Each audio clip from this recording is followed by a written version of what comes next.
None of this. There would not have been a President Obama if we had a media that was fair and honest in any sense of either of those words and did due diligence into their investigation of who Obama was, the people he admired, his affiliations with Bill Ayers and with everything you're talking about. And, of course, now when you bring any of that up, not you but any of us, we're racist because we can't stand a black man in the White House. That's the shield they put around this man from day one.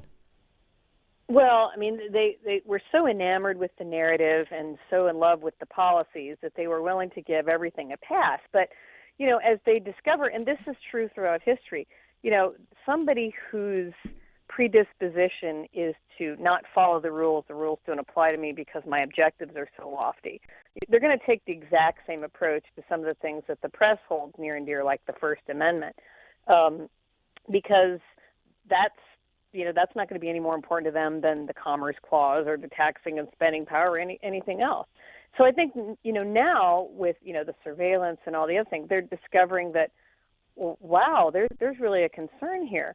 And so, you know, you really have to point the finger back at them and say, he is who he's always been. It was your job to inform the American public. This has been your your purpose, really, since the very beginning, and you haven't done it, and now it's coming back to bite you. But the rest of us are all suffering the consequences as well. Absolutely. We're talking to Laura Hollis, professor of business law at University of Notre Dame, also columnist here on the Steve Malzberg Show. We only have a couple of minutes left, and you talk about Ted Cruz being right and Sarah Palin. I made some news on this show with Mark Halpern of Time Magazine, who admitted that, yes, there are death panels in Obamacare. Then he panicked and said, I never said the words, but I did. And he said, yes, so it's the same thing.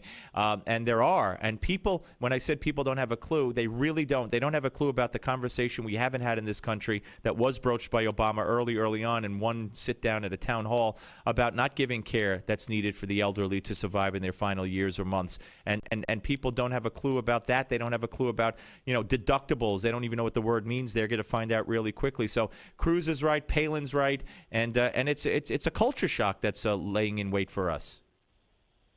People have to go back and read some of the things that were being written about Obama in 2008 and even before the 2012 elections. Mark Levin, I was writing them, all kinds, the Heritage Foundation, because they've all panned out. These are not glitches. These are not exceptions.